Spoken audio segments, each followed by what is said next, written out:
Hi, and welcome back to another episode of the History of Fan Anime. I'm your host, William Tao, and in today's episode, those great episodes you always like, is another interview. And today's I'm going to interview my friend Richard, who's been a long time, it's a long time friend that sort of got in really early when I just started, my getting into anime and that kind of stuff, she's get into the various different stories of that. But again, before I begin, I want to remind people to go down below, click subscribe. Definitely, even just doing something simple as hitting like, really does help the YouTube algorithm. And for those who like to support me financially, I do also have the super thanks button down below, as well as the links for the PayPal and the Patreon. Now, I've been building a lot to the Patreon recently. I've now put a lot of resources available to you people, as well as a lot of the content that is for the subscribers that I cannot put on YouTube, because there's now a lot of topics that I'm now covering which are not allowed to be put on the YouTube. So all those things are now available to the members there, as well as I've also now put the my audiobooks available as in audio form and on video form as well. Those are also partially free to the Patreon members, so do check that out. Okay, and so for all the other new users that are on this channel, I've also compiled all the episodes of the History of Fan Anime into a large database sheet. And if you like to basically look at different episodes that are pertaining to certain topics, like maybe CDs or maybe art books or maybe the fan culture itself, like conventions and that kind of stuff, they're all put together in a book-like fashion, and they're put into the spreadsheet. Again, the link is below, as well as other resources like the database sheets for the My Anime list of the 1980s, and of course the top 30 animes of the 1980s is also all available in spreadsheet form there. Link is below. Again, now, my friend Richard here, okay, I'll just warn you in advance, okay, he is, very knowledgeable and resourceful. He very touches on a lot of different topics and that kind of stuff, and is knowledgeable of a whole bunch of different fields, including computer tech, and he has a lot of experiences in different things. He has very a broad range of views and very some really far ideas and theories and concepts, which a lot of people don't think about. So he's a really good person to talk about different ideas and bounce ideas off of. But there's one thing that I'll tell you, I'll warn you right away. He's not afraid to give his opinion, and he doesn't pull punches. Okay, so if you want, if he believes in something, or likes to talk about something, has a view on particular something, he won't hide or candy coat it in any way. So I'm gonna have to be a little interesting, because again, this is YouTube, so I may actually have to make a special version for the Patreon, just because some of his the things are really riveting, as it were, and might be even too hot for YouTube. So we'll see. I said I think we're going to team up and do quite a few episodes. So again, we didn't have any kind of emergency preparation. You know how when you go on a hike or go outdoors or go on any long-term trip, you always have some kind of provisioning or contingency for protection. Right? So obviously, if you're in two vehicles, let alone one, road flares, right? Things for tire deflation, extra fan belt, making sure the water's topped up with a battery, it's good charge of battery. We had, because in that van we were using freaking video games, right? I mean, I don't think anybody really packed well for that trip. They just thought, oh, let's just bring this, that, and everything else. But it was totally unprepared, right? Because they just thought they had an idea of what they would have to have, but nobody ever prepared for the fact that we may have to survive off the side of the road somewhere if we're stranded or whatever. There was no way for us to get help because we were in a foreign country, right? I mean, back then you would have had to get a separate BCAA or AAA type of thing. There was nothing covered on your insurance for emergency. If there was, if you ever had any road trouble, it would cost you an arm and a leg. Right. I mean, for the number of road trips we went on, we were flying by the seat of our pants, and we were very, very lucky that we didn't have anything significant happen, Yeah. whether with the vehicle or with us personal injury-wise. Okay, so one of the things that I noticed that I should really elaborate more on is the fact that Richard points out that again you could be in a situation where you're broken down on the side of the road. You have to also realize that we're also in an era before cell phones, right? We're talking about 1989, 1990, right? So before even unless you're carrying like one of these like Motorola bricks or something like that, I mean, your chances are don't have cell service, right? And so if you break down the side of the road, it's not like you can whip out your cell phone and call, AAA or something like that. No, you actually have to you have to walk to the next pole box, right? Which is basically an emergency phone service on a telephone pole, and that could be miles down the road. Okay, literally, right? So you're gonna have to put the cars out. You have to sit there for an hour or whatever. And someone's gonna have to let's essentially walk in the sun. Because especially if you're going through like, Redding, California or something where it's like freaking 45 degrees outside in the desert, right? You could be really huffing it in order to get to an emergency box, and then once you're at the box, then you'd say, "Yeah, I'm at box number blah blah blah blah," and then they'll know where you are, right? And then, of course, they'll send out like a AAA truck, and then they'll kind of help you or tow you or whatever. But it's a really big hassle, and it obviously costs lots of money. That's why you subscribe to like AAA. And so that's definitely one thing that you got to kind of keep in the back of the mind in your time period. You are if you get stuck and you get broken down on the side of the road in literally the middle of nowhere. You really are in the middle of nowhere by yourself, right? Okay, there is no like quote emergency services like that. And again, that's one of the things that we were probably a little bit on the unprepared side. That's for sure. So speaking in retrospect, can you imagine trying to do that nowadays? Well, at least nowadays we have cell phones. Yeah, but cell phones doesn't ensure that you're going to be able to get help because you have to be in the environment. Like, I mean, if you go to some of these boondock places in the U.S., if you travel anywhere, right, and you're in a saw hostel or a Texas Chainsaw Massacre scenario, you're screwed. Because there's a lot of places like that in the U.S. Traveling in the U.S. is not safe. So that was one of the things I significantly remember was procuring the vehicle, and we had no idea how to prep. Every time we went for the 5 years that we did those road trips, we had no idea what to prep. Yeah. Right? We didn't learn a thing after every trip. I mean, you guys learned more about preparing for the con, cosplay-wise, or for money, budgeting. Yeah. Another thing also, everybody on that trip, I noticed, even Lyle, was inexperienced with dealing with hotels. Because remember that one time, the first time we stayed at that place, was in San Francisco? I think it was in San Francisco. Yes. Yeah. And what is it? And I still distinctly remember this. After those people let us get helped us with all our bags up to the room. Yeah. And they let us pile into all one room and share rooms and stuff like that, which we weren't allowed to do. I think after all that, it was either Lyle or the other guy that was with us that tipped him like $5. Yeah. I'm like, dude, that hotel room stay alone for that whole, week that we were there, at least 2 or 3 days. Oh no, it wasn't in San Francisco, it was in San Diego we did that. He tipped him $5, right? And for the cost of that hotel stay, you should at least minimum tip him at least 10 to 20%. And that guy was older than me. He should have known better. But remember, it cost us all extra money because we could have all pooled together and stayed in the rooms and stuff. But that person that helped us with our bags, he got that $5 tip, which was insulting enough, and he helped us with all our bags. Yeah. I don't even remember what was that guy's background anyways.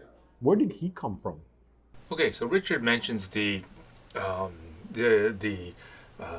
tipping issue that we had, and so I'll go over it in a little bit more detail because it's partially related to the wrecking of the van story. So I think I'm about to make an episode makes all that together. But basically, for a quick summary, I did an episode already about the whole concept of the road trip. Okay, so if you need to kind of kind of go over that, the link is below for that episode. So go back to that episode for that. I've already made the reference that while we were in San Francisco and going to Japan Center Hotel, we did get into that fender bender accident again. I already kind of went over that again in the previous episode. So again, if you want to hear that story about how we smacked up some guy's Jaguar, then yeah, okay, go back to that episode and there do that. But on this little segment, I should probably do a whole thing about how we wrecked cars, but it's all part of the same story. So basically, San Francisco went into the hotel there. I think it was the Marriott or something like that or whatever. And there's an underground parking. Okay, so you know that. With the most minivans and that kind of stuff. In this case, we had it loaded. I think this year we had like 8 guys going to the room, and we only got like one room, like a 2 queen size beds type of thing, and we only got one room, right? And so we pulled in to this hotel, went into the underground parking lot, okay, and then we were planning to just make multiple trips and move the thing up and kind of go up to the hotel by ourselves. However, this bellhop came along and basically helped us out by bringing us a cart, and he was helping us unload all the crap out of the van. And as I said, we had a lot of crap in the van, right? Because you think 8 people's luggage, plus we had all this extra stuff like cans of Coke and all our our snacks and goodies and all that stuff. We all brought all that stuff, and then literally it filled one of those bellhop carts right up, right? And then so we got that into the room, and then one of the idiots like gave this guy like $5, like something stupid, like someone should have just said, hey, slip him 100 or something, just like Jesus Christ, anyone. So then then the hotel guy came up, whatever. They said that no, you can't have 8 people in a room, so we had to get another whole room. So literally, it cost us another $200 to get another room, when we should have just tipped the guy like $100 to $200 or whatever, and then we would have just shut him up and got him done. But no. So anyway, that was that's what he refers to as just being a total mess, but. That is only half of the story. The other half of the story is that, okay, so you think about it, right? Here we are in one of these budget minivans, right? We've got 8 people in the van, okay? Plus, we had probably 10 cases of Coke in there, and not to go all the other facilities that we normally would have had. I think that year we even brought things like a microwave and all these other amenities for ourselves, right? And for 8 people, right? So, but we unloaded it all and we put it all in, and then we went and got that kind of stuff. So here's the issue. When we went into the parking lot, they have those little bumper pipes, which which gives you indication whether or not you are of height to fit underneath and go into the underground parking. Okay. With the 8 guys in there, no problem. We were just underneath that thing, and we went in, and everything was cool. Problem is, once you unload 8 people and unload all the pop and all that stuff, the suspension in the truck picks it up, right? Right? Because that 8 people, that's roughly about 1,600 pounds, right? That all of a sudden that lifts up, right? Anyway, I remember later on the guys, just like the 2 or 3 of the guys, wanted to go out to like a Costco or something and pick up a bunch of stuff or whatever, and then whatever. Anyway, so what had happened is when they went out, all of a sudden, now they're a little bit higher, and all of a sudden, they're going to go up and up and out of the ramp. The truck or the rental van, as soon as they went up the ramp, the roof, scraped up and hit the top of the ceiling, just by a little bit, right? And of course, some parts of the ceiling were a little bit roughy, foamy, and that kind of stuff, and some parts are actually concrete pillars, right? But as they went up, we hear the so So basically, right through the middle, about through the middle part of the van, right, is these big long scrape marks where we, where we scraped against the top of the parking lot as we went out, and then we realized, oh shit. So yeah, we scratched up the top of the van. We didn't like dent it or anything per se, but we definitely did put a whole bunch of scratches and that kind of stuff in it. And then of course when we drove back, we did the same thing, right? But this time we knew that we were doing it. So anyway, but then that's another reason why you get comprehensive insurance whenever you rent these things. So again, that doubles up on that story of how we did that when we not only screwed up by not tipping the bellhop lots of money, and of course now then damaging the van. Anyway, I'll probably make an episode where I put all this together, but yeah, definitely, yeah. When you rent van, make sure you get the insurance, because man, yeah, we just trashed that particular truck because that year. There was a lot of people that were with us that didn't understand boundaries. Did you notice that? Well, Now, granted, we were young, but a lot of us weren't children, right? We were Zoomer age, right? yeah, I guess so, yeah. Well, a lot of people didn't understand boundaries, social boundaries, psychological, behavioral boundaries at all. And that's the thing that I would warn anybody listening is, vlog or podcast. When you plan to go on a trip with somebody, you better know what they're like when they're not working, when they're on vacation. As a tangent, my father went with some lady that was involved with his genealogy, cultural exchange type stuff. And on a social basis, he liked dealing with this woman. But after he went on one trip with her, and I think it was overseas, he never wanted to see that woman again. That's how bad it was, right? Because she was just difficult to travel with. She was just insufferable. Yeah. That's why I'm amazed that we even did that many number of road trips. Because some of the people just, who was the guy? Didn't we have a guy that came with us that wore a trench coat with a bunch of little pockets in it with food? Was that him? Yeah. I mean, I worried for that guy because one, what was he eating? And Well, he's security, right? he is now, but back then he wasn't. Well, no, back then it was. He didn't have the money. No. I don't know what he was doing.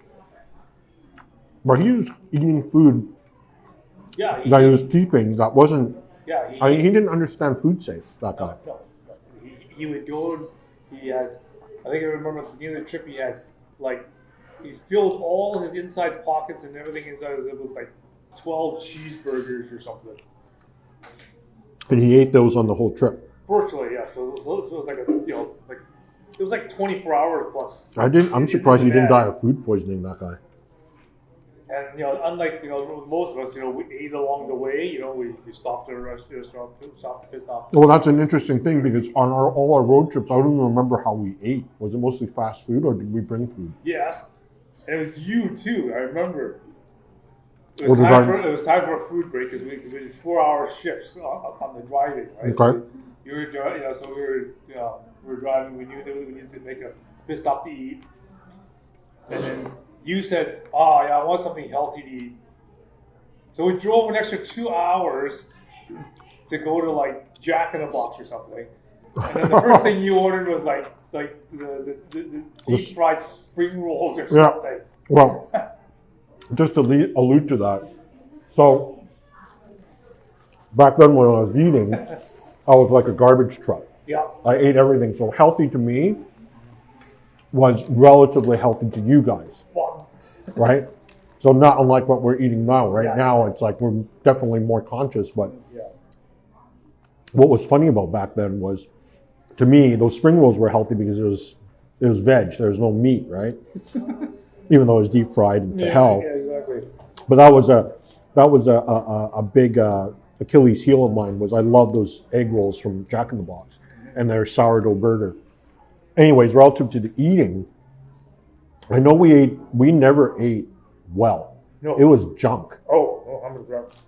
We never Even packed with- our own food. We never did anything. It was Yeah. all junk. It was all gas station food. Yep. And so, yeah, I just wanted to stop here and remind you that. But yeah, we did do when we were in San Diego. Obviously we're going to be staying there several days over the weekend for the Comic-Con, right? But yeah, we went into the Ralphs, and of course, I already told you guys the story of me, trying to pick out a cereal for snacks in the Ralph's aisle, and how I traumatized the kid just being a pain in the ass to her mom. You can go, but I did that episode previously before, so if you want to hear that story, just go back there and look at that one. But yes, truthfully, yes, we could have went to the deli and bought an actual sandwiches and stuff like that. We could have bought actual loaf of bread and luncheon meat and that kind of stuff. But we didn't. Nope. No, it was partially because of the fact that we didn't really have fridges to actually store it. I mean, sure, there's the little tiny little bar fridge that they have, but I mean, you can't buy lots of cold pop and that kind of stuff and shove it in there. You can't get a thing of carton of milk or anything like that to fit in there, because it's already full of junk, right? Liquor, quote, and there's not a lot of room that you can put your stuff in there, right? So.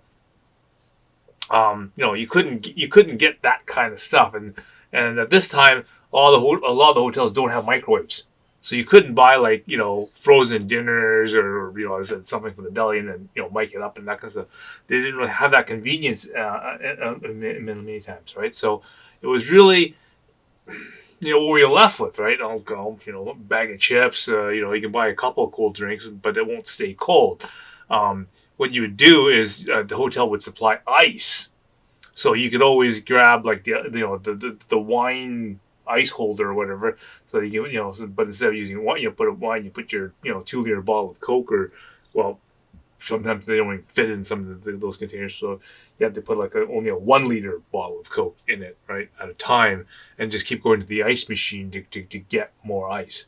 I know sometimes we were a little more clever when we were in the room. We'd use the vanity sink, okay, or we'd use the toilet bowl, the actual tank. Take the lid off the tank, and then throw the ice and stuff into there, and then you can put your bottles of pop and that kind of stuff in the tank, because then that'll keep the water cold, and then it also keeps you ice in there. So, and it still allows the toilet to still function, right? So.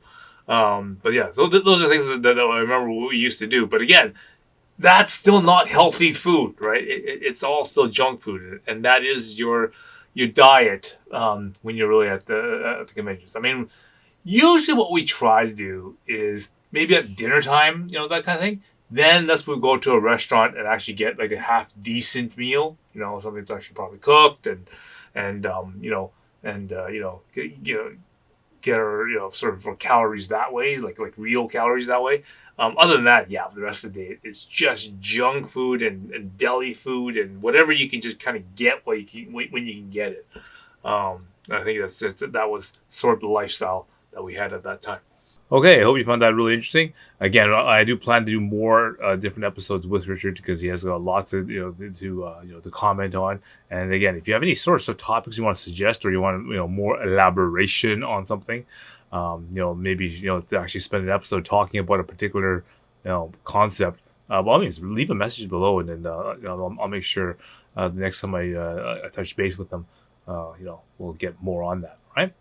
So until next time, I will see you again.